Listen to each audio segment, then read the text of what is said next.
Okay, we will call the audit meeting to order. My apologies, but there are 4 additions to the agenda that have come up. This is what I get for doing the agenda earlier last week. So recommended resolution, Town of Rochester Town Boards accept the agenda as prepared by the town supervisor with the addition of discussion of a refund request from the building department, discussion of vacancies on boards and commissions, discussion of a request for a highway seasonal employee, and discussion of setting July and August dates for meeting about the zoning code, in addition to the other items. Do I have a motion? I'll make it. Okay, I'll second. I'm trying to figure out if we should split the bill paying or pay. Well, what I was going to recommend, Michael, is we do these agenda items, we pay the bills, and then we do the zoning code. And then we can go. So do B.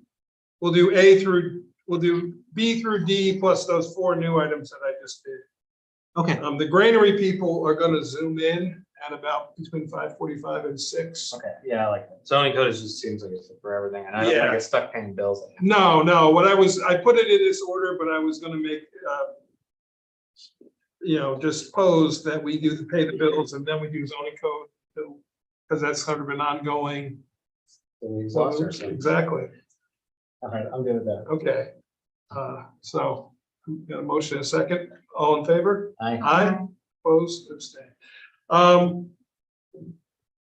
Does anybody want to talk about the local law? I mean, his request is that we not take any action until he's able to speak with us.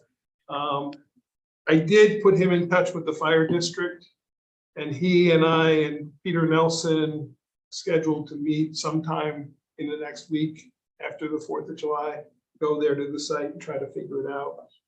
But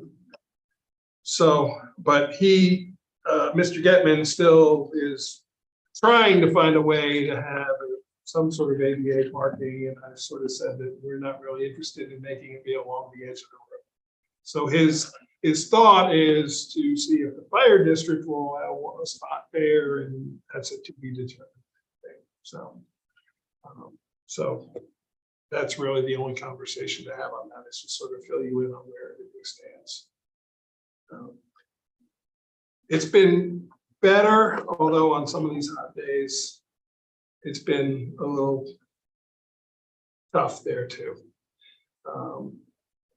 Was one day, unfortunately, I'm not sure why the parking area that they made was closed. It was blocked off. People were just parked all over. But as more people find out about that parking area, well, somebody also told me that somebody took the sign. I have not driven there. I can't imagine. Took down the parking area sign? Yeah, I can't imagine why somebody would, but who knows? Next, the highway fuel dispensing. We talked about this, and you guys asked that I get additional quotes, which I did.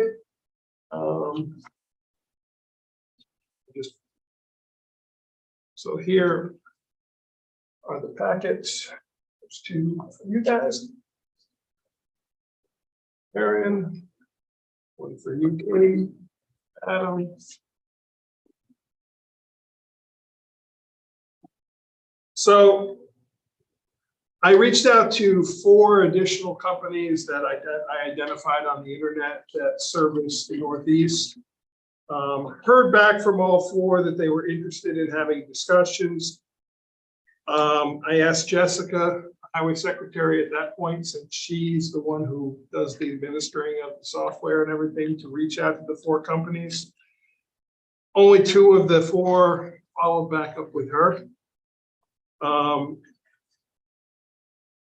One of the companies, GIR, they were a lower price, but they did not provide the services that she would normally, that she needs. Redness. Should I admit them? Yeah, you can let them in. We'll finish this topic and then we'll move to.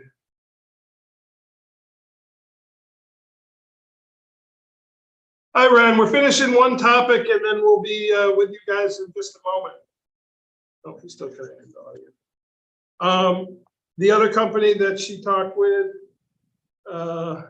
so Fuel Force, GIR was the company that did not meet the standards. Fuel Force, which is the one that's labeled estimate, is their pricing, $18,220.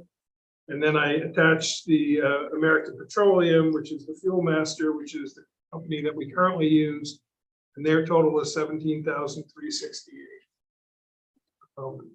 So we did attempt to get quotes.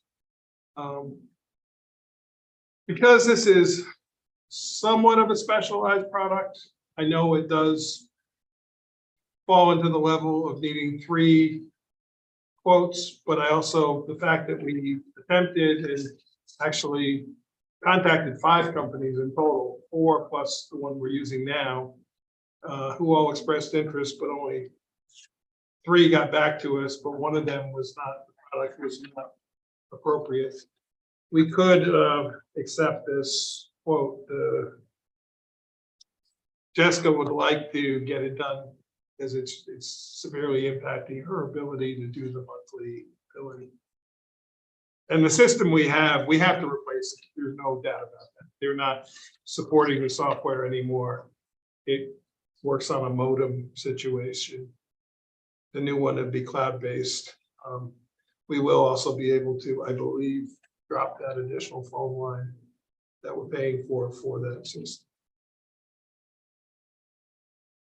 So I told her I would bring it to you guys tonight and see what you think.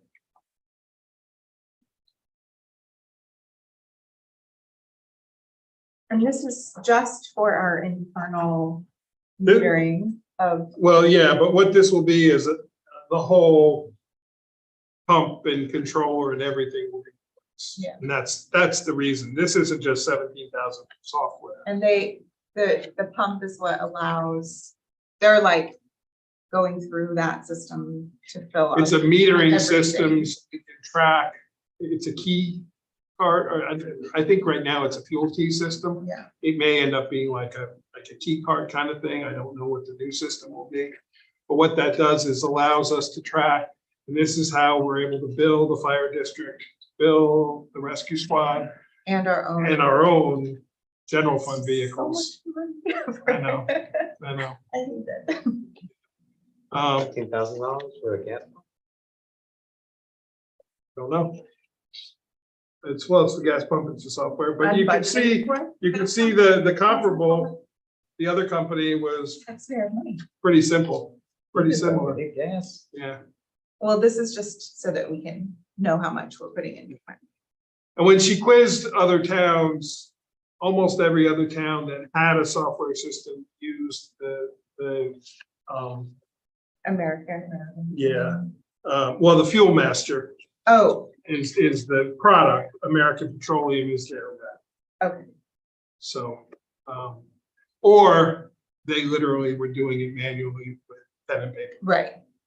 which leaves a lot of room for error, mistakes.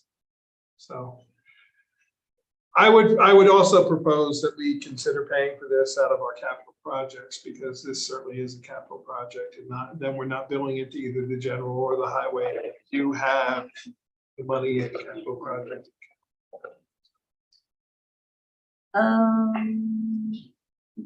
Do you have the language of the procurement with the 3 quotes just handy? Because I'm sorry. Nope. I should have Understood. gotten that. Nope, absolutely. It says, essentially, for everything over 7,500, it has to be a written proposal and 3 written quotes. I did provide a written proposal to them in the initial email. And we attempted actually to get 5 quotes. Every company that I called me back or emailed me back within a couple of hours, all very interested. But then when Jessica took it over, 2 of them never responded.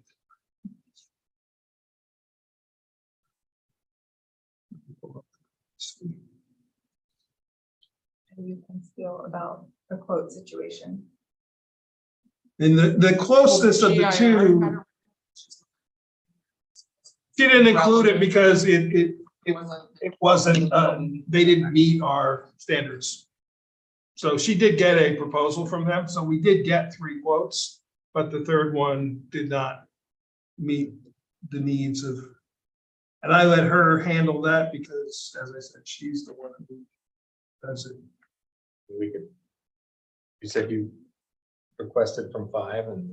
I spoke originally with 4 plus The we one got the got. original quote from our vendor. So it says, Aaron,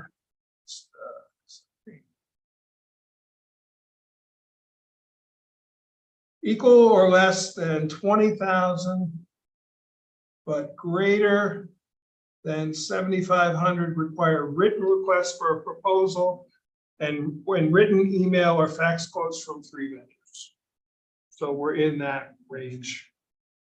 Doesn't require a sealed competitive bid. This requires a written request, which I did send to each of them initially explaining what we were looking for. And the companies I contacted, I did a Google search and it came back.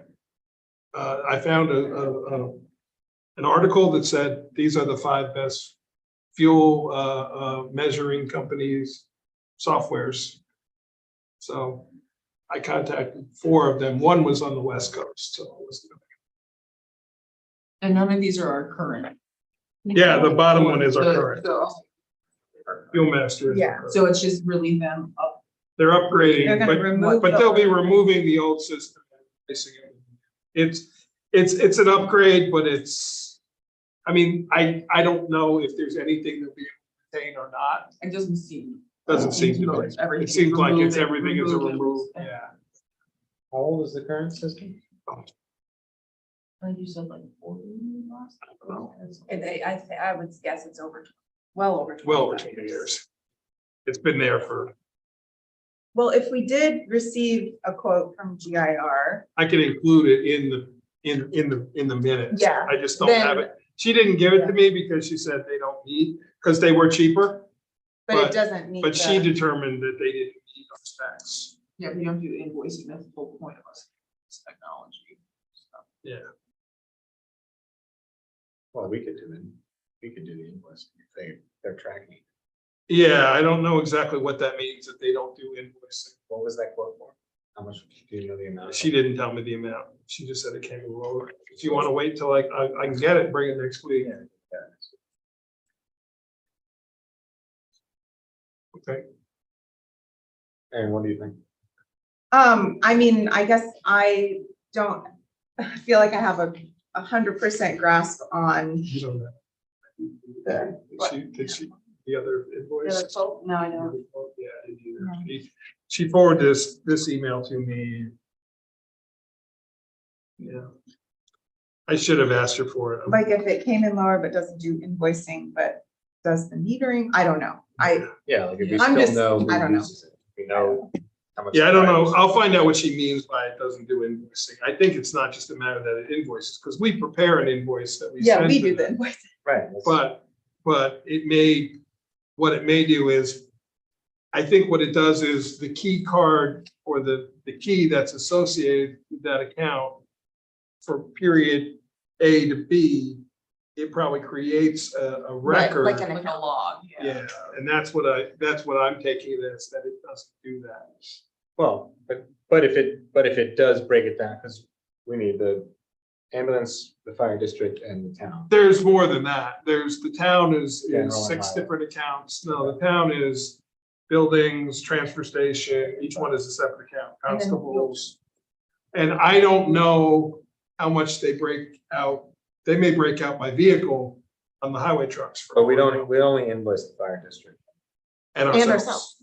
We sign those. Right, but we wouldn't be generating an invoice for every one of the 6, right? Yes, Mhm. yes. Because We it's create a for- separate invoice for constables. It's by department. So the fire district, they're all on one key. Doesn't matter what vehicle, they're on one key. The ambulance is on one key.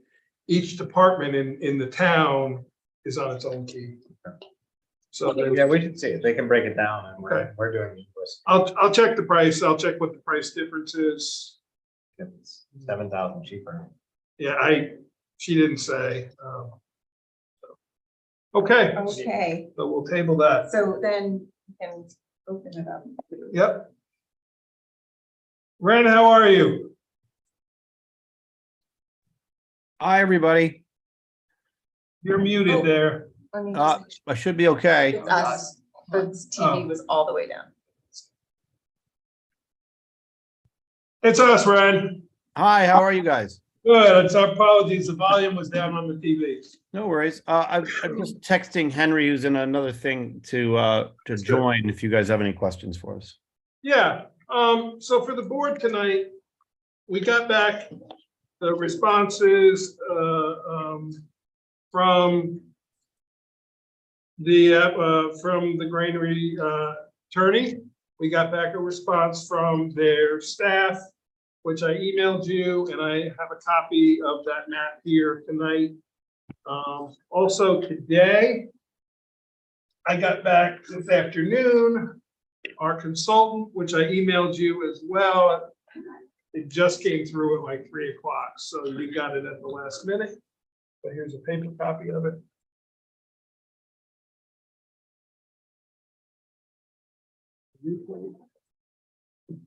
So I wanted to just, let me sort of back up. I think, the questions that we asked, we now have answers. I think we held the public hearing open to allow the applicant the ability to respond to the public. They have done that. I would like us to schedule the reopening of the public hearing. The 13th is what our workshop meeting is, the date I had in mind. Gives Kate enough time to advertise it. We will do a new advertising, we will do a new mailing to all the neighbors because we did not set a date. At this point, there's Henry. At this point, I think we have everything we need to finish the public hearing, at least. They have responded to the questions we had. So I wanted to ask them to come in tonight before we set the public hearing to see if any board members have any more questions specific that they wanted to ask. And I think to continue the public hearing, it doesn't necessitate that we have an answer for every single question. I mean, we're kind of honing down now into less and less questions each time. At some point, we have to close the public hearing, and then it's up to us to make our decisions and move forward there. So that's why I invited them to come tonight to just sort of react. So in case the board had any additional questions on the material. Charlotte, they did answer the truck turnaround, and you can see that Nadine did express a few concerns, and she's talking directly now with their consultants. It might be a little bit of lengthening of it or something, but we're down into the sort of the finessing now of some of the issues. She also brought up to me, which I had never thought about, at the end of that long parking area, if you get to the end and all the spots are full, there's no way for a vehicle to really turn around. And she brought that up, and so we've asked them to address that. Also the wires, which is a good point that I didn't even think of. I read this, I saw it. Yeah, I'll be very honest, I skimmed it. And yeah, that she made Oh, yeah, the good plan point. indicates overhead utility wires at this location. It should be clarified if they are to remain and what the height is currently and or after construction to provide vehicle clearance. Good point. Which I did, I was thinking width, not height on things. or wires in the way, so that's another good point about the, parking and truck. Right. Loading area, Now, the loading area, their size, in the written comments that we got back from their consultant, they specified that this would not be full tractor trailers. This would be what's kind of known as a bobtail, shorter trailer, or a box truck type of delivery system. Like the beverage, Coca-Cola and the Pepsi and the beer distributors, they're not a full-length tractor trailer. They're a much shorter version. They're like a 2/3 length. The other ones, the delivery ones, the ones that have the roll-up doors on the sides. So they're proposing that our code does specify, what is it, 70 by 14, and right now they're 64 by 18. So the width is okay. At worst cases, we would have to ask them to extend it by 6 feet. Yeah, I would not want to. I wouldn't want to make any decisions based on the idea that maybe a certain size truck would be the delivery, because as a business owner, you have no control over that. Like, you don't. And Ren and Henry, to extend it an additional 6 feet, I mean, I'm not looking at the plan. I'm not sure that is a significant, I'm not sure that there's impediments that would stop that from happening. So it would just mean the area where the ADA parking and the truck turnaround is, Right. just So extending that to 70 feet instead of 64. I wouldn't see that as being. I'm not an expert in this. There's not really room for a tractor trailer to turn around into a K-turn. So it's pretty typical to have limited space for deliveries and for companies to comply or not comply with it. And then you have to decide, if you work with that company anymore and if they can get their act together. But it's pretty normal for them to have on their file, like, company can or cannot accept tractor trailers, but there's no amount of width that I think would accommodate a tractor trailer turning around. No, actually, surprisingly, you have the width, and that has been reviewed by Nadine. So, Mike, let me jump in. So, because I've already spoken to our engineers today about it. The striped area between the two ADA parking would, Nadine, I guess, agreed, or per their conversation, would be opened up for to allow for trucks to be able to turn around. So that's an added width. Yeah. but that's only Yeah. if there's no The objective is to leave as much kind of non-paved area as possible for people to walk. It doesn't have to be paved. It doesn't have to be paved. It would just. Right. I mean, just gravel, like the Yeah. first plan we got from the engineers had like a turning circle and a bunch of parking spaces and actually like a road running right through all the buildings. And No, I mean, Henry. All we're talking no, about. I understand. It's just we've tried pretty hard to create like a space for people to be without like having like cars and trucks No, I understand. present. We have Yes. to consider that it may not be you down the road who's running this. And I know you're saying it won't be those larger trucks, but somebody else it might be. So that's why I'm saying another 6 feet of gravel, it appears, would solve the problem. And we can all then move on from it. And if you don't get tractor trailers, even better. But another 6 feet would make it so they could, if one does show up, they can turn around. So. And I understand wanting to create the aesthetic and the space, but if the vehicles associated with the site aren't able to get in and out in a good way, then they're on our roadways and it's a constrained. It's not like we have like curbs, or it's not like we have these like spaces where cars can pull over on that road. So it's just the health and the safety aspect of wanting to make sure that we're not creating those vehicles in other spaces.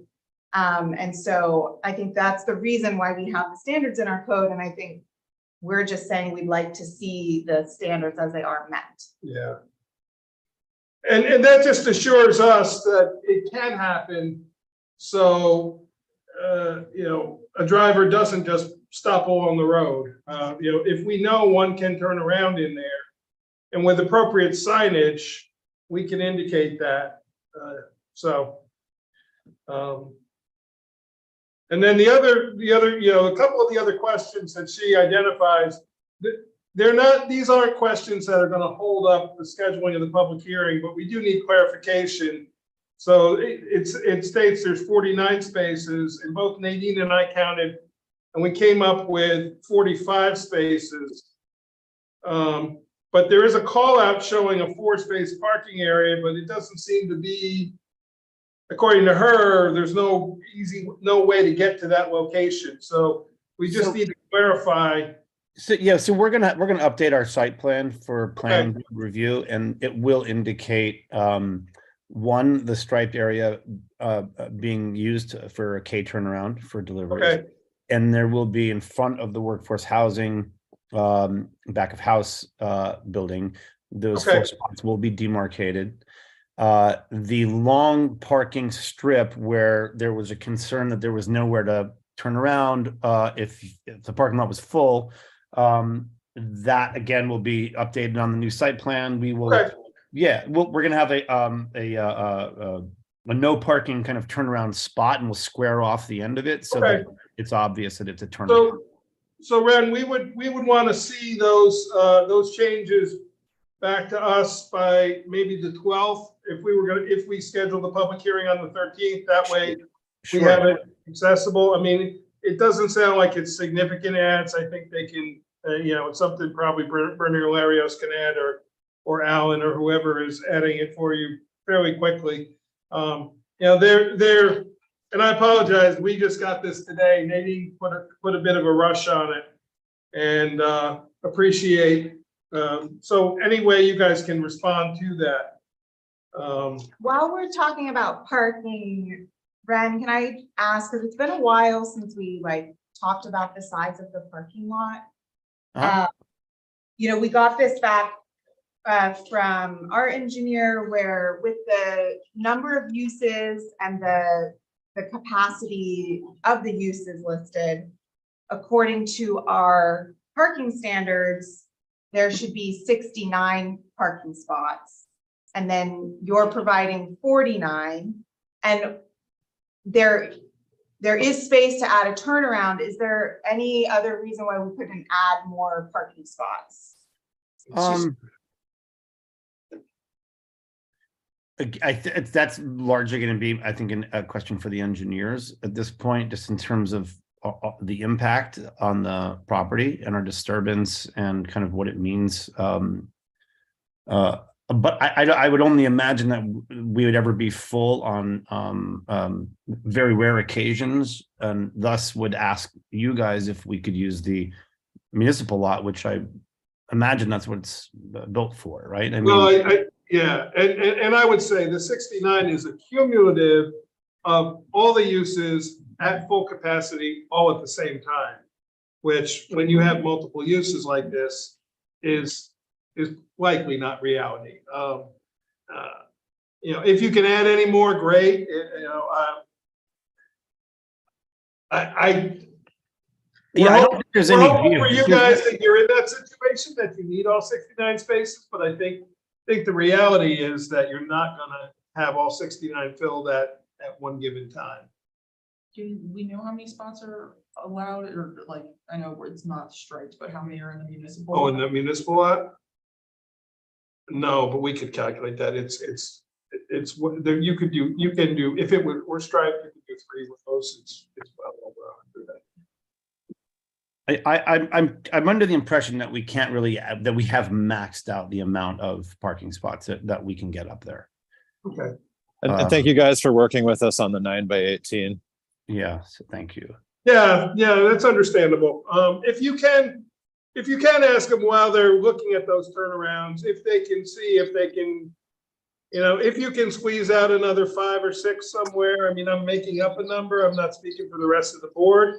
But if you were getting up to where you were only a dozen under, I think I know I'd be a little more comfortable with that, just based on the fact that you're probably not going to have a full restaurant, a full cafe, a full bike shop, a full wellness center, and a full hotel all at the same time, plus your and your employee parking. Yeah, never mind. The employee parking is calculated. It is. Yeah. So. Yeah, I mean, we also stopped at the line where the cars would be kind of hovering above everybody, kind of being in between the buildings, just wanting to just have a moment like as it is, kind of being in between all those historic buildings without feeling like you're kind of have like a parking lot like looming over you. And just cars do change things. Yeah, so we asked them to pull it back to the sight line of the middle of the space. That's part of it too. I mean, I'll be honest, for me, the parking and the access were really the remaining issues in my mind. I saw what you guys have commented on about the noise. The town board will have discussion on that with relation to our existing code about sound. And we'll come up with whatever conditions we think are appropriate and go from there. So I don't think there's a lot more discussion to be had on the sound. I have a question. Oh, sure, go ahead. So the sound, I know you guys noted, I think it was above the 10 decibels, was what was quoted in the response.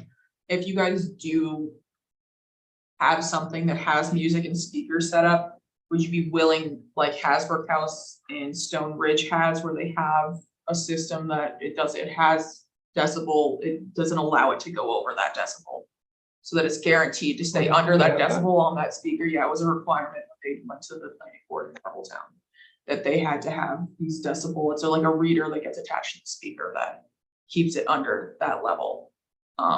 Would you guys be willing to do? Yeah, I had their public hearings. I mean, theoretically, I don't see any trouble with that.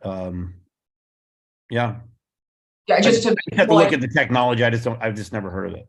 Yeah. Hasbrook House uses them because there's a lot of residents right next to them in Marbletown. The business I run is right next to them. So because of noise complaints, the town and them came to an agreement to put these decibel, it's like a blocker. It doesn't let it go above a certain level on their speakers.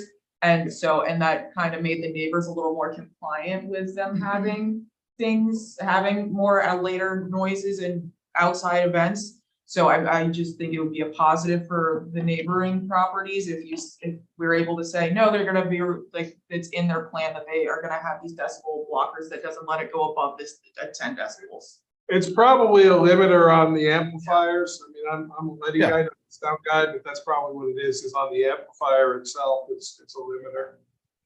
Yeah, that makes sense. We figure out what that limit is at the property line. And then we set that as a limit as opposed to something like wirelessly communicating, whatever around the property. That sounds a little crazy, techie, but I think we can effectively achieve that by just testing it. Yep.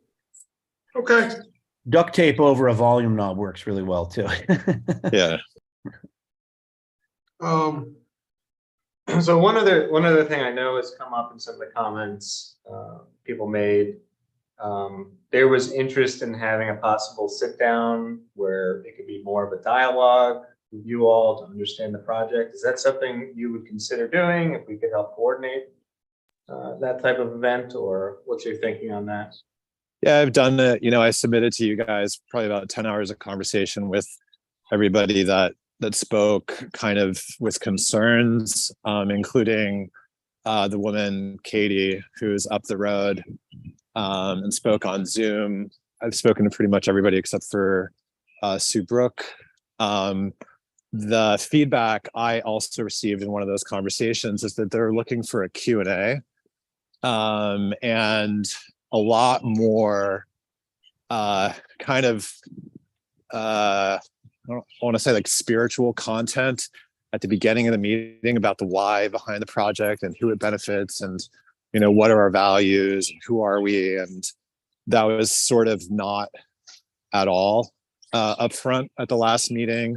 So definitely can speak more conceptually about why we've chosen to take this on. And I'm really happy to answer any direct questions, but I'm not super experienced in this. And I know that Q&As can kind of devolve, but certainly willing to do it, and have had a lot of one-on-ones with pretty much every neighbor at this point where it was nothing but Q&A. But that's one-on-one. So not everybody has the benefit of all those answers. Henry, can I ask you a question? Were you aware of the people that submitted comments, like written comments? They got them. Oh, okay. Written negative comments? Uh, Or Just written let's- comments. I In just, general, I didn't compare your list with the full list, so I was just asking. Yeah, I emailed Okay. Yeah, we saw everything. I mean, every comment we've received, I provided. Yeah, and I think Henry in particular, I was out. I think he did a great job answering those questions. And if there's been any new questions that have come up since then, I mean, yeah, look, so I'd be happy to have a back and forth if it was necessary. Like Henry said, these things can go in certain directions if someone doesn't have some control over it. But are there new things that have come up since the last series of questions? No, you have all the written comments. I mean, there was one more maybe follow up. The only new comments we've received have been from you guys. So Okay. And everything has been placed into the Google Drive. Kate has access to everything. We have gotten some freedom of information requests for what you provided to us, the packet, and Kate has responded to that. Michael, to answer what you were saying, I do have to run that by Mary Lou because she has advised that we probably shouldn't be necessarily involved in something like that because it's sort of, public hearing is a formal process. And for us to like convene your question and answer, now we can certainly make space available and let the applicant, but if we involve ourselves into the Q&A, then it's sort of putting us into the position of being a part of it. You know, she's away on vacation until after. So it doesn't sound like this is something that's like customary for what we're going for, but perhaps there's a way you can connect us to anybody who may have questions so we can kind of sideline, have conversations with people. We would love that opportunity. I think Yeah, and at the beginning of the next public hearing, for sure, just trying to take every comment and question and trying to just address everything, right, in one place. We will offer you the opportunity to speak. However, it's not going to be at the public hearing. It's not going to be a back and forth. You can speak and present like you did last time. Then the public has the ability to speak to the town board. It's not they can ask you questions, you can answer them. We can't turn the public hearing into that, but we can allow you to speak and then the public can have their comments. For sure. But if I speak at the top, then some of the questions might be a bit more targeted about the project as opposed to the EEO, and people could just get a little bit more, I don't know, targeted. Well, and I think that that's what people want with a Q&A is that they don't just want a Q&A about the actual project. People are very confused and don't understand the process of the EEO. And that's the other thing, they want to be able to ask questions and get answers. But we have to about. separate the two. We Yeah, can't, no, that's we fine. can't, I we wanna can't take part clarify in a that discussion about the also. project. Yeah. I mean, I've answered a number of questions about the EEO to a number of people who've reached out to me. And, the law is what it is. And so the process is outlined very clearly in the code. a lot of people want to throw out a lot of specific questions about how it relates to this application, which we can't talk to the public. Because we're the ones voting on it, we can't have conversations outside the meeting with members of the application. Can I just confirm, is the December 15th, 2022, is that the last amended petition? It sounds familiar. It was in the folder. I just wanted to make sure that the one I was looking at. Yeah, there've been site plan changes since then, but that was the last. There was an initial petition that was submitted. There were only, I believe, 2 petitions. There I were think there were 2 revisions. To 2 revisions. Okay. Okay, yeah, so I just wanted to make sure that the December one was the Yeah. last. Everything that we have received is in that folder, and you guys, that's why I reset everybody and access to it in case you. Everything is in there. I tried to separate it by header type. So It was reasonably well organized. thank you. I tried to date everything. Some of the newer ones did not get dated, but I tried to date it all from the date we received it. Yeah. So you could sequentially look at it. I understand what you're saying, Charlotte, but Yeah, and I'm not saying they have to happen together. I just think that both of the from people who I've talked to, they want both of those things to happen of a Q&A. They want a Q&A about the project right. from Ren and Henry, and they want a Q&A almost how Aaron and Michael were doing the zoning ones on what exactly the EO is. Because there's a lot of confusion for it. I'm not saying they have to happen at the same time. Yeah. That's obviously not possible, but. Yeah, and the thing is, though, we can't necessarily hold up their application while we do that, because that's a zoning code that was adopted in 2018, 19. Just because people have questions about it doesn't mean we can, it's. I don't know how to sort of tactfully say every question doesn't have to be answered. It's just. Yeah, but people also have a right to understand, know what it is that's going to be happening. But and what it's- getting added to, and I get that, Yeah. that we don't have to answer. No, but my point is, it's explained pretty clearly in the code. And the reason I'm a little hesitant is I went down this road with a person who asked me to have a Zoom meeting with me. And we did start talking about the EEO, and I was clear, I can only talk about the EEO, I can't talk about the project. And they, within 10 minutes, wanted to talk about the project, and then got a little upset with me that I wouldn't answer their questions. And I said, you're putting me in a position, I told you I can't be in. And then I got another email from somebody else saying, well, you met with somebody else, and I said, yes, and it came back to bite me, and I'm not gonna do it again. So, because the questions are not so much about the EEO.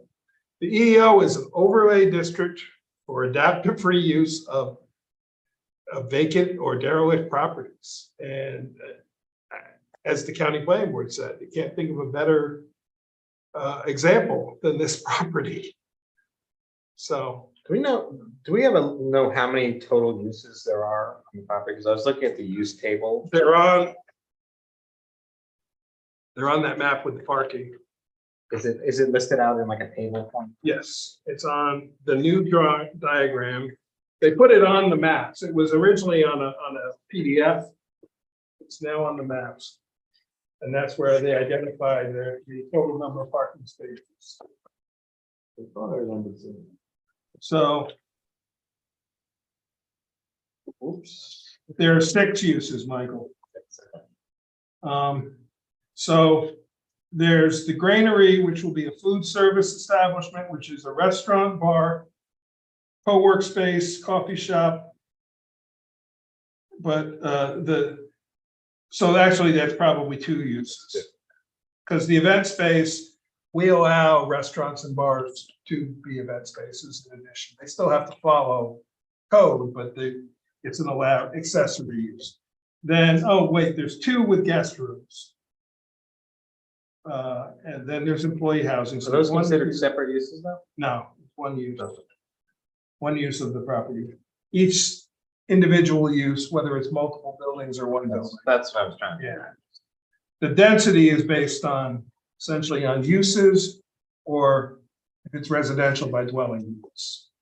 So it's 1, 2, 3, then the employee housing is residential, so that's 4, the bike shop is 5, and the yoga studio and so that's 6. So there's 6 uses. And the total acreage, 7.2. 7.2. And in the Hamlet district, we are 1 acre. So So they're under the. they are under, but it's the reason for the EEO is the adaptive reuse and to allow them the ability to apply for state funding for the reconstruction of these to the historic nature. By getting this zoning designation, it adds to the review of their application because they're specifically applying for. You know, I've never sat down to figure out if they could have done these uses without. Yeah. The EEO. Maybe they could have, maybe they couldn't have, I'm not sure. But we don't say you can't apply for the EEO if you can do it normally. Okay. It's an overlay, it stays in the Hamlet district. And if they add any additional uses down the road, they will have to come back for any use they want to add because of the EEO. Otherwise, Just have to go to the thing. they would just have to go to the planning board. Yeah, I think echoing what everyone else has said, parking seems to be, in looking at the comments, you know, people have concerns about lighting, sound. We live next to them, but, you know, Yeah. that all gets managed by us and then by the. By the planning board too, because bear in mind, so to further, what we're approving is the zoning district, and we are approving a sketch plan level of the site plan. But we do need to be pretty sure about the parking piece. That's not gonna be Correct. reviewed again, so. that's- No, it will be The reviewed. planning board again. can also review the. parking. Planning board can also, that's part of the site plan, I but mean, my understanding is that everything that Nadine commented on signifies that her comments are not of any significant impact on our application and that they are specific to planning board review. they are, but because the town board is approving the sketch plan status, Yeah, we want to get as many details resolved on our end before we send it to the planning board. So yes, you are correct that these are all planning board level.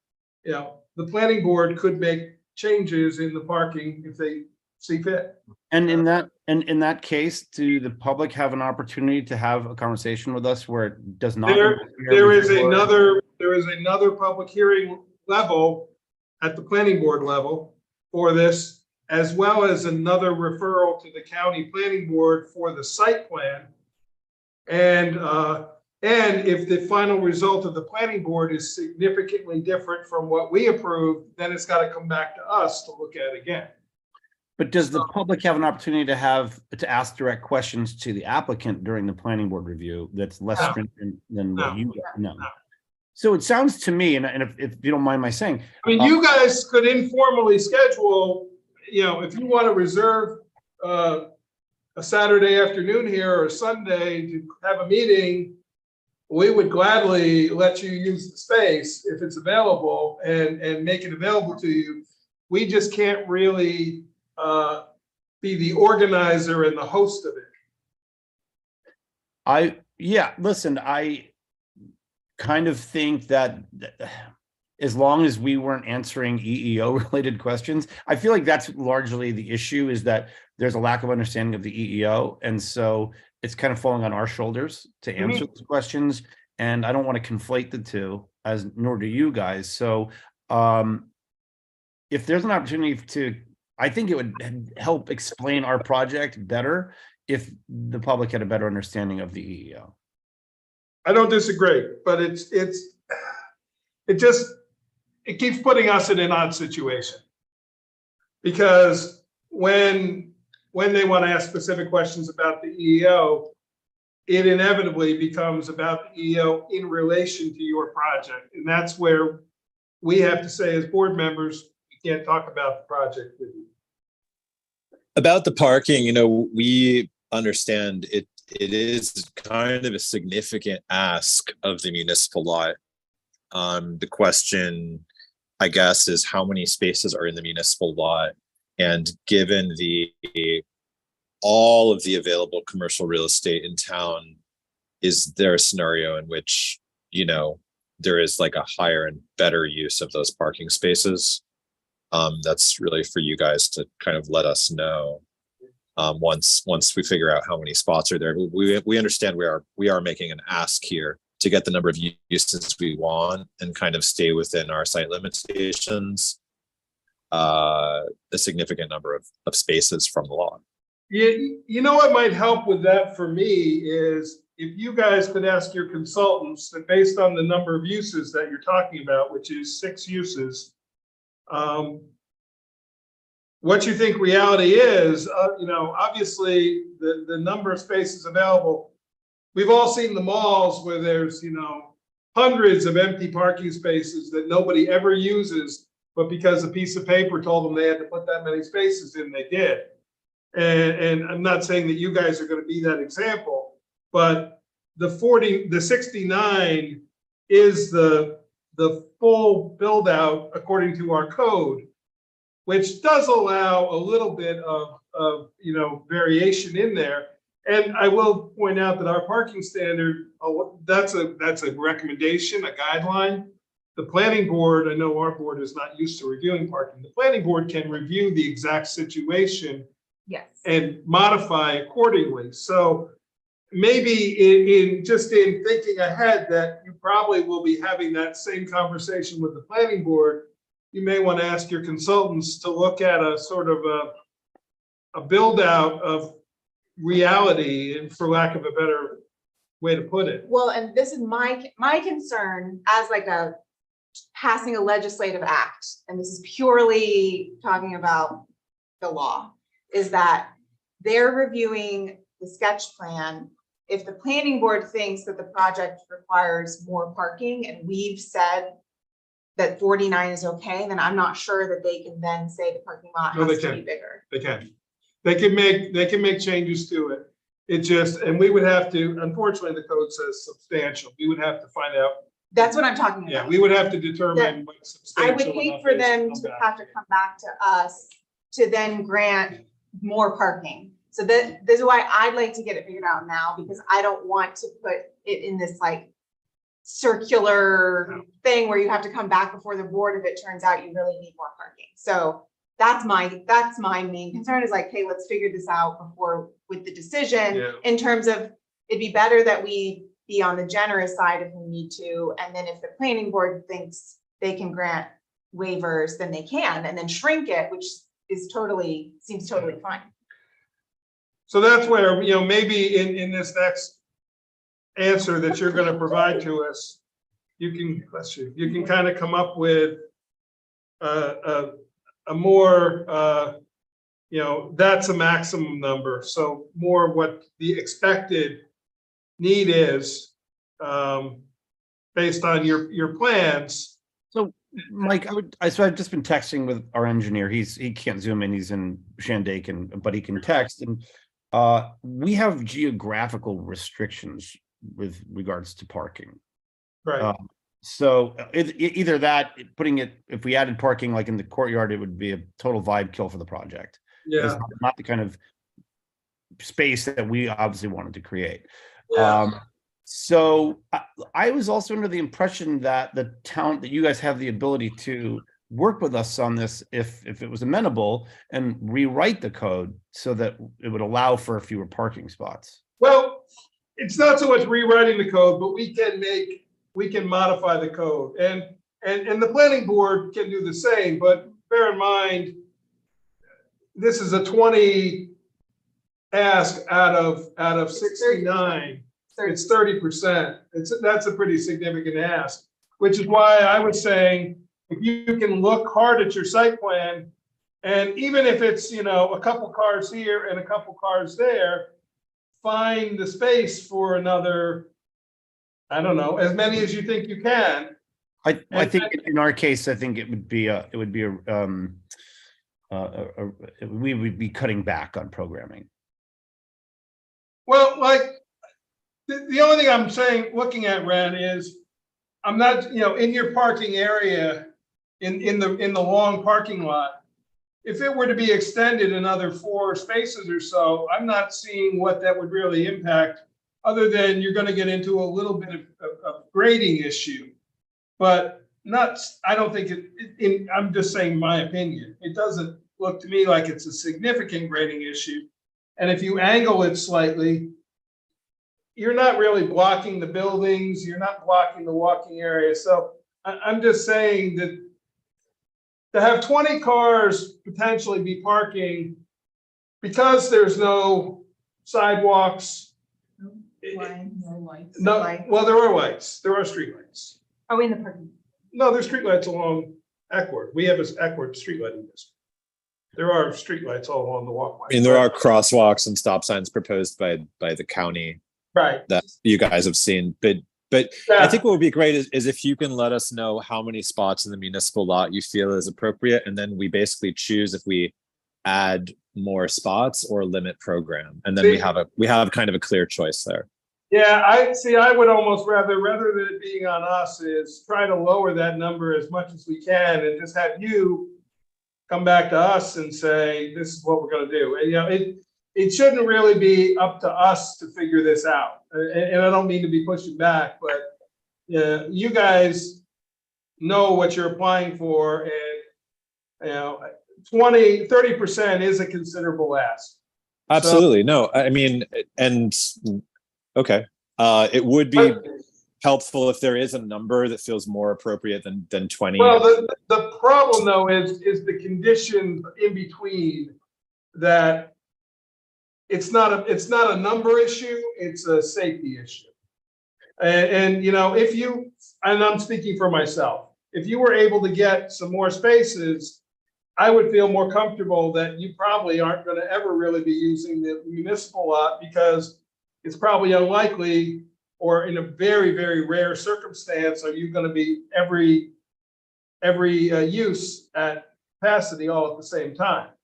So it's not going to be an everyday occurrence. But 20, and I don't know what the number is. It's not a matter of what we can accommodate, at least for me, in the lot. It's a matter of safety issues.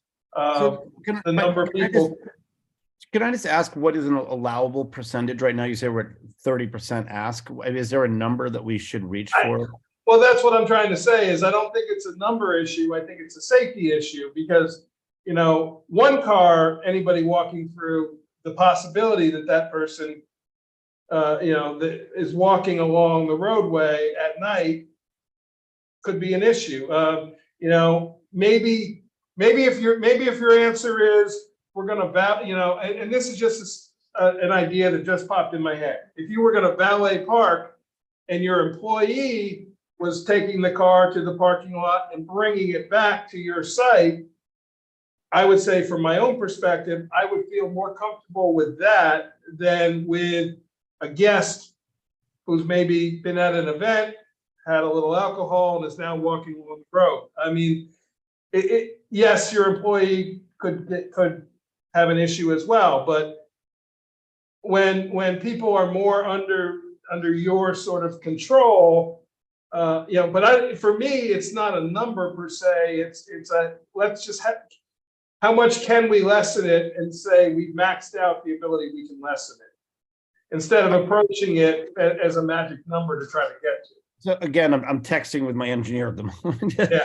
Well, I'm not expecting you to get an answer right now. Well, I bring it up now because I bring it up now because it's an ongoing question, and I'm hopeful that we can, if you allow us a continuation to the public hearing on July 13th, I'm certain we can come up with a solution by then, long before then. So I would just ask that you give, if you guys would consider allowing us to have that public hearing continuation. Oh, yeah, well, We're just having a conversation. no, we're having a conversation about where we need to get to the end of the project, end of the review. Okay, all right. I just want to make sure, because not having the public hearing, or at least I wasn't. So Yeah, If you give us a chance to huddle, I'm certain Yeah. we'll come up with a solution. absolutely. And that's where I know I'm doing all the speaking We here, just but that's what I'm also- looking at. Ren, we also, this was just creating space for the board to have a discussion with things that have come up. And I think this is one of the first times where we've had this level of detailed discussion with you. So Yeah. that's all, it's just, we're like getting into like the details right now. And, you know, preparing ourselves for when we're gonna be making a decision, so. And I think there may be a very elegant solution that you guys will come up with. You know, we don't need to know an answer right now.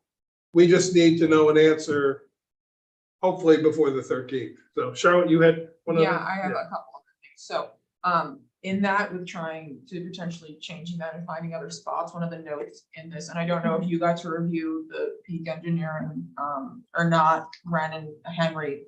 But one thing they did say, was about the ADA spots.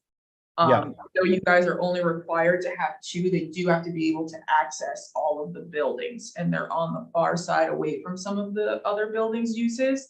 So I think if, while you're trying to find those other spots at the end of that long parking lot, maybe consider making one or two of those ADA so that you do have it on either side of the Right. project to make it accessible Yeah. for ADA people on all the buildings and uses that are going on.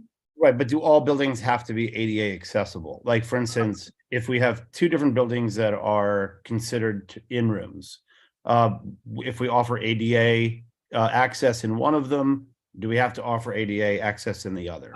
No, I don't. I'm not sure the answer to that question. I would think probably your engineer would know better with the ADA. I'm asking because I think the answer is we don't. I think so. For instance, the Sears house will not require ADA access because the hotel rooms in the tall barn will have ADA access. I think that the big one that's in question, and it's the smallest of our programming, is the bike shop. There is room to put an ADA parking spot directly in front of the bike shop. I've already had that discussion with the engineer, so absolutely looking at that, and also our updated site plan will indicate ADA paths, new and existing. That will be very helpful as well, because that will show us the path to get from the parking area to the buildings. Yeah. That's kind of lacking right now. Now, admittedly, that's something you could do on your next iteration, Yeah, but if you can get it to Absolutely. now, it's helpful. Yeah, I just wanted to bring it up because I saw it in the review and it did say refer to the ADA guidelines, because they listed the bike shop, the guest rooms, and the wellness building, that they have to be able to access those. So just food for thought while you're also looking at other parking spaces at the end of that long parking lot, just to try to make it accessible. You had one more? Yeah, just a comment which I have to do with the parking. And just because Mike, you got to say, your long piece, I'm in agreement with you that I think that the 30% is a big ask for parking. My concern is that there's several other businesses that use the municipal lot. And including the firehouse, when they have events and they're renting their social hall, that's income for them.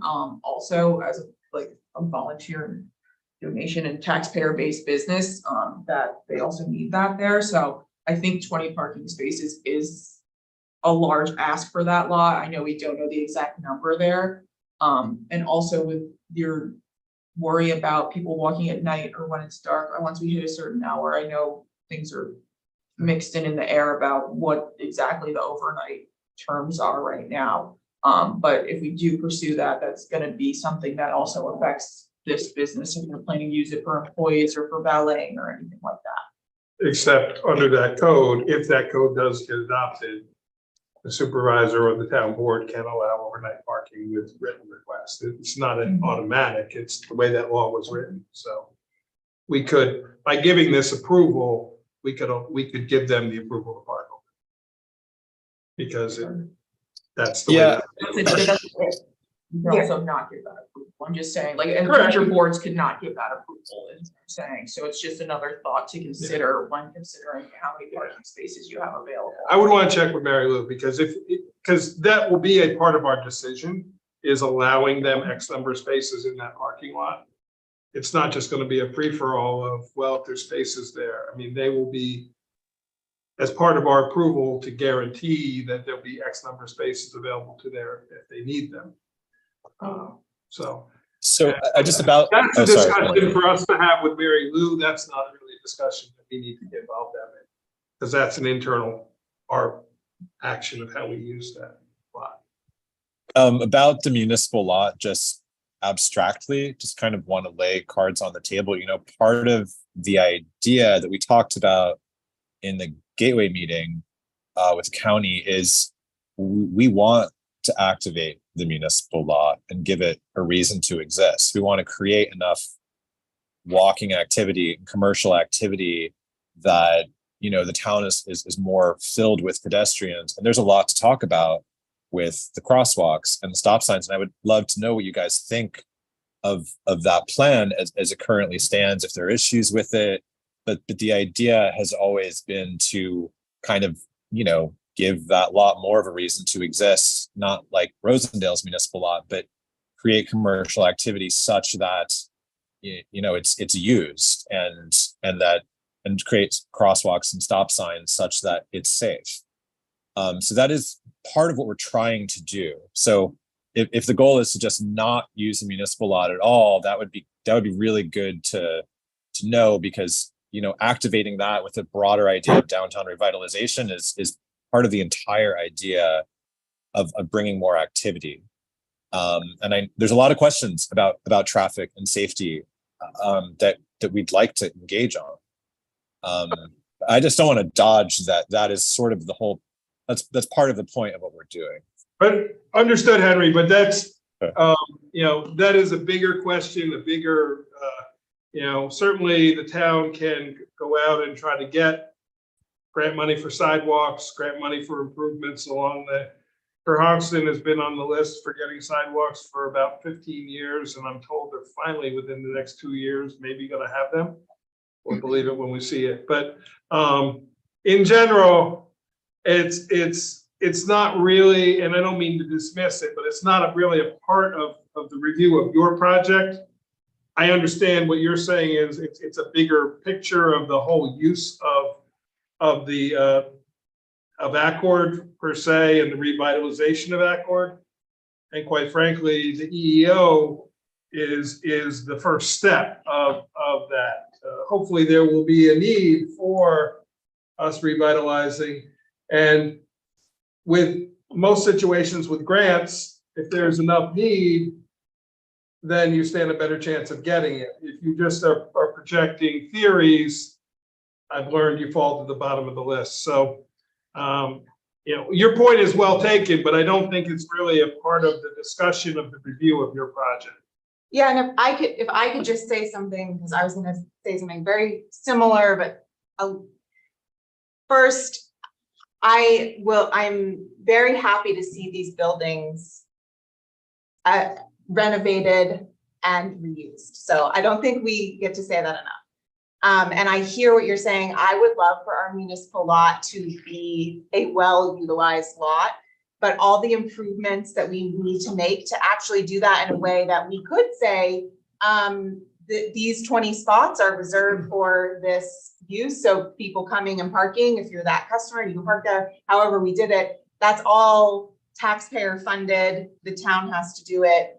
And the improvements like the sidewalks and the crosswalks and stuff are all also theoretical. So we just don't want to get into a situation where we've approved this project and it's happening and we don't have those things in place, like Supervisor Baden is saying, and then we have a safety issue. So I think that's for us is like, we don't want to get the cart ahead of the horse, but also have the same big picture goals. We just don't want to end up in a situation where we're creating safety hazards. I mean, Yeah, absolutely. And another thing I must admit ignorance on, I don't really understand where the jurisdiction of the county begins and the town ends in terms of responsibility for these plans. It's just so I can answer that for you. So Main Street from 209 to Granite Road is a county road. It then turns right and on Granite Road, and Granite Road is a county road. So at that intersection, everything beyond Granite Road on Main Street is a town road. So one of that three-way intersection that exists there one segment of the intersection is town controlled. The other two are county controlled. Now, the Granite Road already has a stop sign. And the town highway superintendent has indicated to me verbally, he would not be opposed to putting a stop sign and a crosswalk there. He has that legal ability to do that.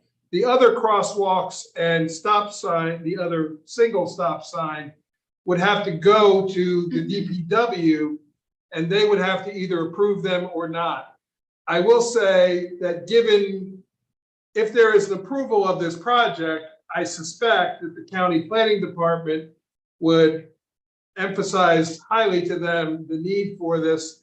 And being that it is kind of a bit of a situation already that we already have people driving too fast, a stop sign there, a three-way stop sign is traffic calming. And that's the term they use. So that slows down the traffic. So I suspect that they would be in favor of it. They don't like putting crosswalks not at a signalized intersection, either a stop sign or a stop light. They don't like them in mid roadway, which is why they wouldn't consider one across from the firehouse. But if we put the stop signs in there, they likely would consider it. But that would be, we can't mandate it. We can suggest it strongly, and hopefully they will see through to following up with it. So That's interesting because obviously you guys are assessing the safety to the community, and it's going to be more or less safe depending on what the county exactly. does. And that's why I'm confident. And the fact that this suggestion came from the planning department out of the gateway meeting, and I was in that meeting, the DPW was also in that meeting, and they did not express any negativity toward that idea. So I suspect that if, they won't do it until we know that this is moving forward. But if this is moving forward, we could then petition them to request that this be done officially as the town, and they can consider it. And they can either say yes or no. So, but I suspect that they would say yes. So. Okay, I think any other questions? If not, then I'd like to ask that we reconvene the public hearing for July 13th. We normally meet at 6:30. Do we want to do the public hearing at 6? That's what I was thinking. Everyone else is okay with it. Okay, so we'll reconvene the public hearing for the granary EEO application for Thursday, July 13th at 6 p.m. at the Harold Lipton Community Center, 15 Tobacco Road, Accord, New York, and requests the town clerk circulate notice of the hearing. I'll make it. I'll second them. Any other discussion? You won't be Sorry. here. Michael. Molly, Bring Molly with you. that's romantic. Come to this public hearing. All in favor? Aye. Aye. Opposed? Abstained.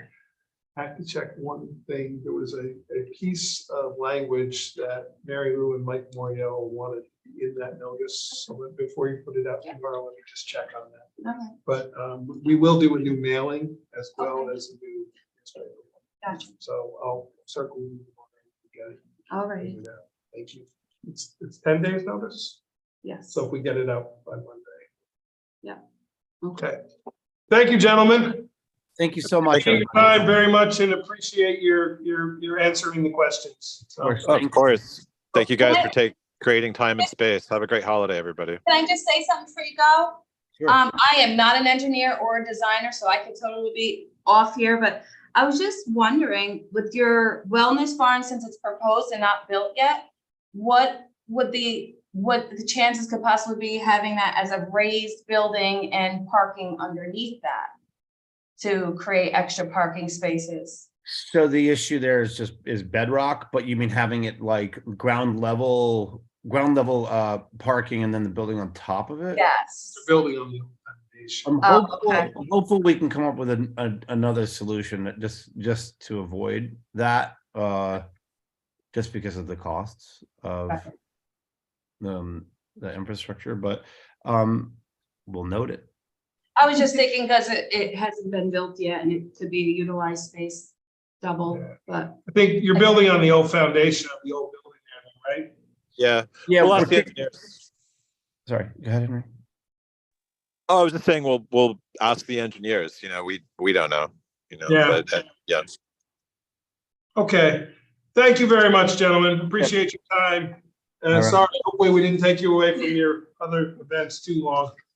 Not at all. It was a pleasure. Thank you so much. see you in 2 weeks. Thanks all. And Ren, Henry popped off already, but if you guys do want to schedule something here in between, just get with Kate and check if it's available. Okay. Yeah, let me talk with him about that. Okay, that's totally up to you guys. All right. Thank you all. Appreciate you. Okay. Bye now. Okay. Moving on. Hold on, Mike, before we move on, quick, I still don't have access to the Google Drive. You don't? Nope. I've sent 3 requests. I emailed it again. Yeah, you have to approve my email though. Okay. Is the request back to that Gmail account? It doesn't Yeah. even tell me. That's the problem, because that Gmail account doesn't, it does, but it's not, I don't use it, so. Then can you go on and send Yeah, the I link I from did. to my Gmail though? Yeah, Then that'll okay. give me access. I can Okay. Type in my Gmail. on Okay, that. because I have your Or will you Gmail. share it? Yeah. Yeah. you- You've Well, got you it, have my- okay, I right? did, but it's like the browser that you open it from. So, I can't access it from my other accounts. I Okay. have to be logged into a specific. account Yeah, to it's, access it. that's the problem with Google Drive, is you have to have a Gmail account to make it work. So, yes, Mike, I'm sending you my proper Gmail to use because the other one that you have is actually my work Gmail. Okay. Pantry, so that it Perfect. doesn't. and if either of you get want to confused change. On that drive. I'm fine. I just have to remember. Yeah, I just. You I got haven't- it. Yeah. Sorry about that. It's okay. Yeah, I Sorry. created at one point, there was a Town of Rochester calendar Gmail account, and that's. Yeah, I think what that's it- the one it said the That's first. what it time I tried. recognized when because, yeah, so. And we'll have time. I have a couple questions that we don't need to talk about, but I would like to discuss with Mary Lou. Just a couple of the things that process-wise that I'm confused about. We'll be able to do that. It doesn't have to be before the public hearing. And real quick, while we're at it, I did send them to Jerry. Okay. Oh, yeah, I was gonna ask you about that. It's been sent to Jerry to review. He has 30 days. It would not take that long. It's been sent to Jerry. And I did bring up to them the merging of the lots. And we discussed it with Mary Lou, their attorney, as long as it's done by what we would do is make it a condition that during the planning board review process, they would do a lot line adjustment as well as a site plan review. They would merge all the lots into one. So they resolved the mortgage issue. And the other issue was they had applied for 2 different historical preservation grants, because originally they bought the 3 properties and then they bought the other 2. So there's 2 separate applications, and they had to find out from the state if they could merge them into one application. So, but the question about the merging of the properties, we don't have to have it resolved by the time we're done. It's just got to be resolved by the time they get it. Well, the way it says it in the code It says is before the zoning map. map is, but isn't that what we're doing? Is amending the No, we're zoning just map? granting the district. It's conditional on them. If they don't get the site plan approval, it never happened. Map is not amended until it's. done. Until they get the site plan approval? Yes, This is very complicated for them. yes, it is. That was my whole point is, you don't do this because, you do this because you're doing a project, not just a use. So. Pay some bills. We have some agenda items first. Oh, we added those. Councilman Coleman, There you go. Councilman Coleman. Then we'll pay some bills. Then we'll get. I was like, wow, we got through all these things fast. Or more than.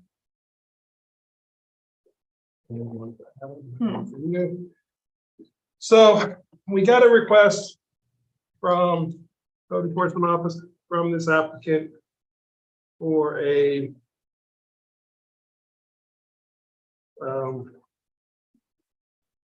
refund of their zoning permit and building permit application for 280 units. they had applied for, it was a multiple application where they applied, here you go, that's the applications. They had applied for, they sent the zoning permit and the building permit. And I'm sorry, I apparently only made 5 of those. Sorry, this way you guys can see all the paperwork. I know. I made sure we had all the backup.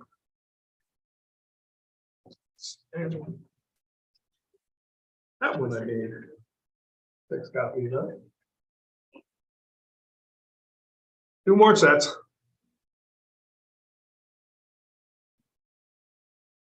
There's 2 different applications. There's one of those is out. You. Me. You there. Bottom. You. Me, 2 for you guys. That's everything. So, this one, this single page kind of explains it best. So they submitted 2 applications, a zoning permit and a building permit for 2 different properties. And I was under the impression that they were denied by the code enforcement officer. I clarified today with Courtney and with Alyssa, they were never denied. They were verbally told by Jerry, this isn't going to get approved. When he did that, they withdrew the applications and they're now asking for relief. Normally, if somebody changes their mind in past, we've charged them for the zoning fee and we've refunded the building permit or we've refunded a portion of the building permit. I wanted to come to you guys and say, you know, what do you want to do? Do we want to refund all of it? Do we want to refund a portion of it? Do we want to refund none of it? According to Courtney, they did spend about 4 hours on the review of the application, which is not unsizable. You know, Why were they told they were not going to approve it? because it's the ADU and it's the way it's being interpreted. And remember, we're fixing that in the new code.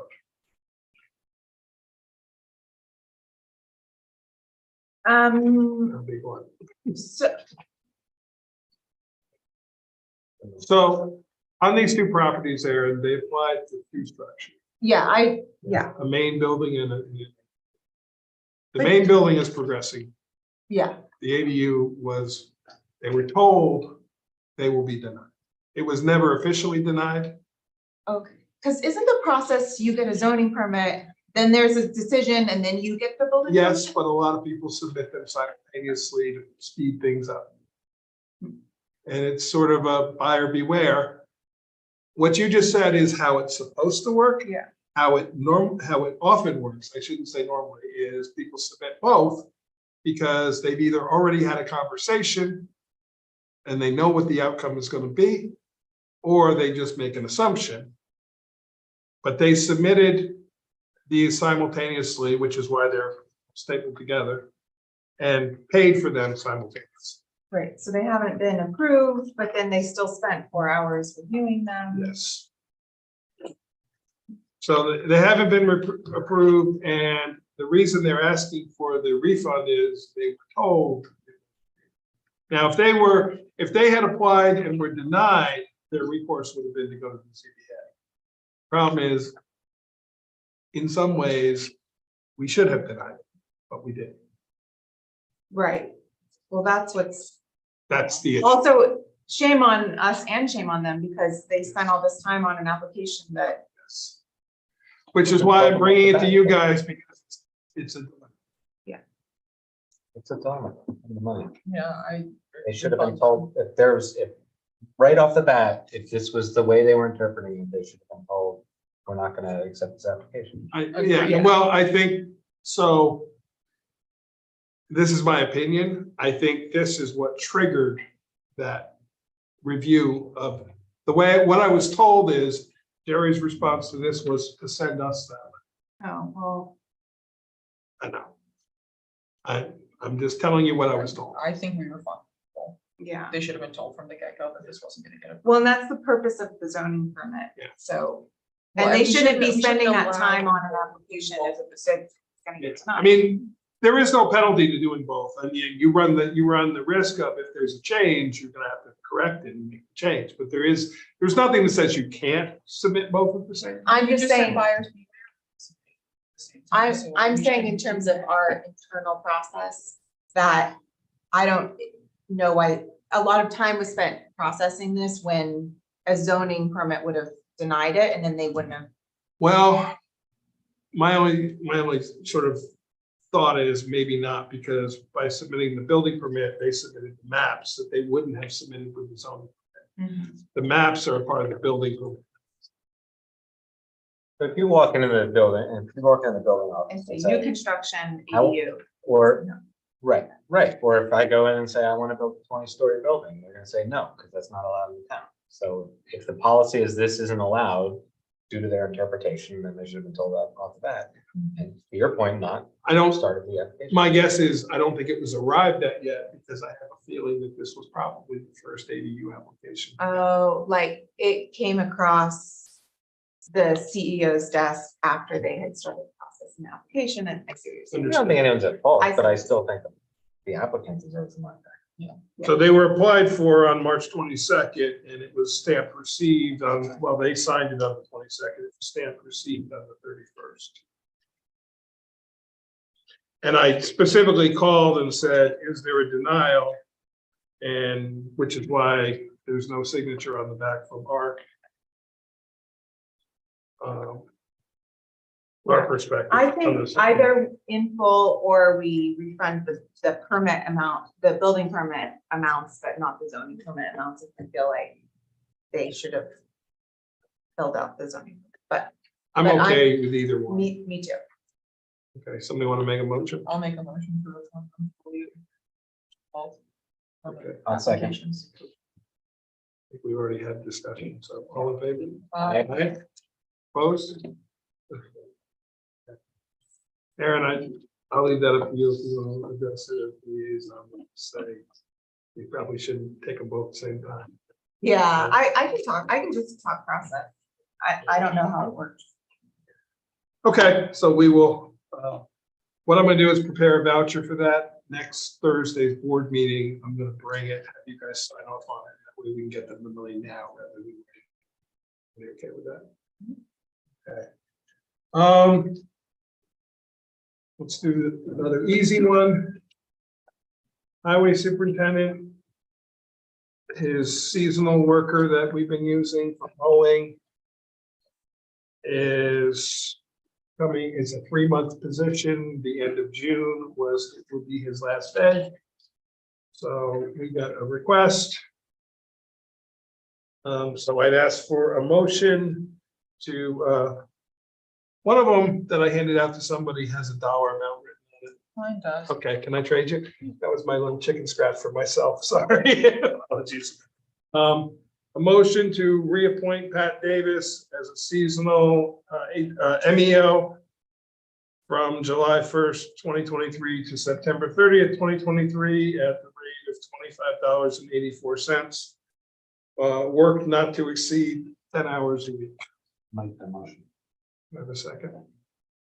I'll second. Any discussion? This is budgeted, right? But the seasonal are It's just- we budgeted just have for the to- whole year.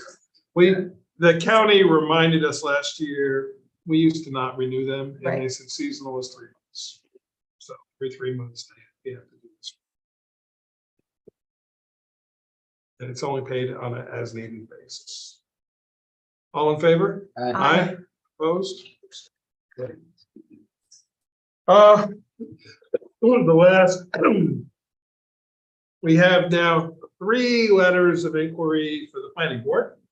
Oh, We have one for the ECC.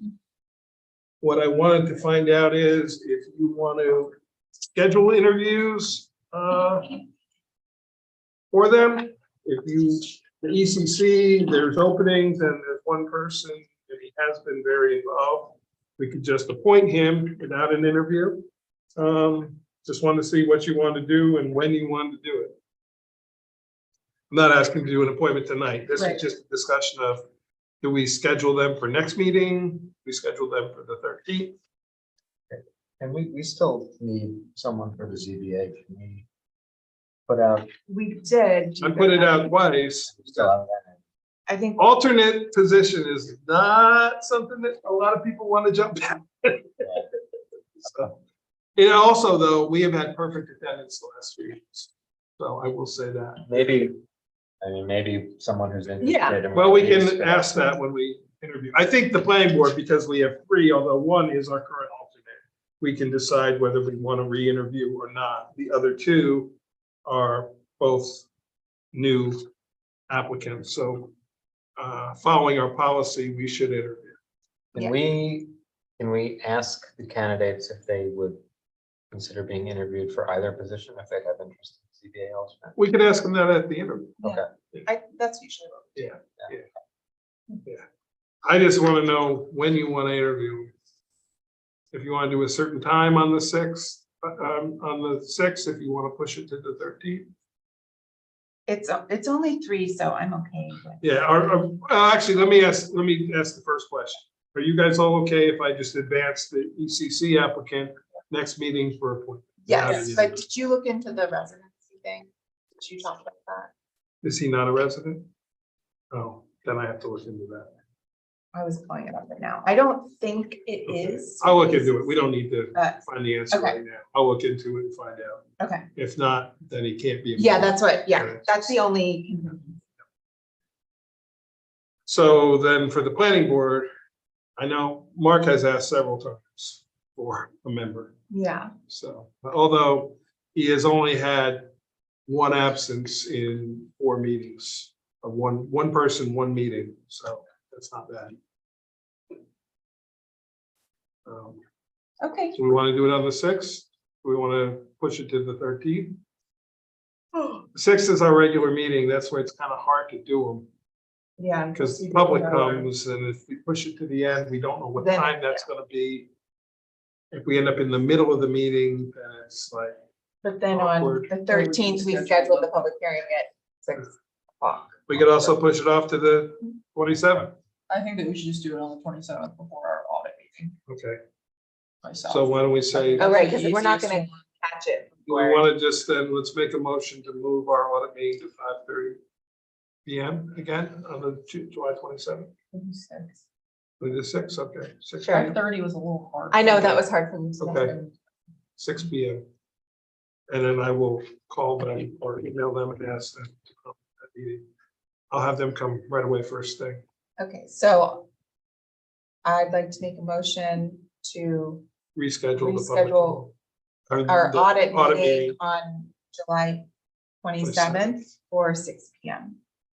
And ask and request town clerk proposal. We had it at 6, was there a reason? I think No, we had it. Mine says by Maybe Thursday. just leave it from the times last year, Maybe. when you made, when you did your calendar. it's still 6:30. We moved this one, but we didn't move that. Okay, I'll second it. All in favor? Aye. Opposed? Okay, and I'll check Wait, on do we that. have to do one for a special meeting for interviews or no? No, We we do just- that, we can just do it as an We agenda just, item. agenda item, we go into executive session. So next, the last one, we need to talk about future zoning meetings, because quite frankly, we're not gonna be done by the end of August, middle of September, which is when we need to be done by. I haven't done, well, end of August really, to get it to the county. We did I set the moratorium for the 1st. I should have set it for the 8th, because that would have given us our first meeting, but I didn't, so. So, do you want to look at dates? I could do this Saturday. I could do the 8th. I'm away from the 13th to the 23rd. But I think we've got to schedule at least 1 or 2 We probably need 3 special meetings between July and August at minimum. I mean, we can keep working on it at our regular meetings as long as we can, but we're not.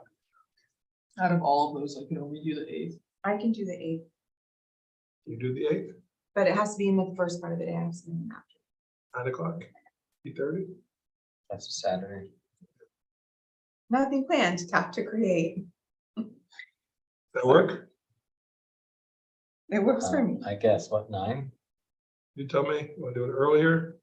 You done earlier? All right, okay. You want to look at any other dates? There's nothing really in between then. Well, we could just. Well, we've already moved our audit meeting to 6. We can do more at the audit meeting. We can hopefully do more at the workshop meeting after. Well, we have the 3rd Thursday of the month Yeah, where we don't have a meeting.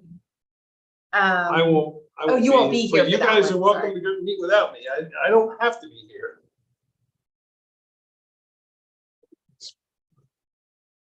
I can't do any others. Okay. Let's do the 8th for now, and then we'll see. We'll Oh, just, let's do it for the 8th and see where we are, and just keep moving. Okay, Yeah, so, it's got the motion. oh, okay, Special workshop meeting, to be held 9 AM. on July 8th. You gonna make that? Okay. Yeah. I'll Put it second. in for 7:30. Okay, everybody have that, July 8th? 9 AM. All in favor? Aye, Aye. opposed? Abstain. Nobody's bringing donuts. About how, yeah, I'll run donuts. About how long do you think we're gonna go to, just so I can tell my husband? 3, Let me 4. see, John, baby. I have it. Until we can't. Hours? Until we get exhausted and we're ready to be done, you know, we don't have to set, that's the nice thing. We can end it whenever we want to. I have to be somewhere at 3. Okay. that day, so. So, there you go. It's a. Okay. Okay, so now we're up to paying the bills, guys. So I'm just gonna, we will move the zoning code review to after we pay the bills. And then we'll see how long we're on the zoning. Are we gonna We stream? don't have to stream. Okay, so for the public, we're going to stop streaming. And we also are not gonna stream when we are having the discussion about the zoning. Good night. But you can come down. You can come down and see it. You can watch the videos. They watch the videos, you know, so. People do. People don't text you while you're in these meetings. They do. And they're like, No, I thought that. Not that much. No, this is a long move talking to you. It's great. Breaking.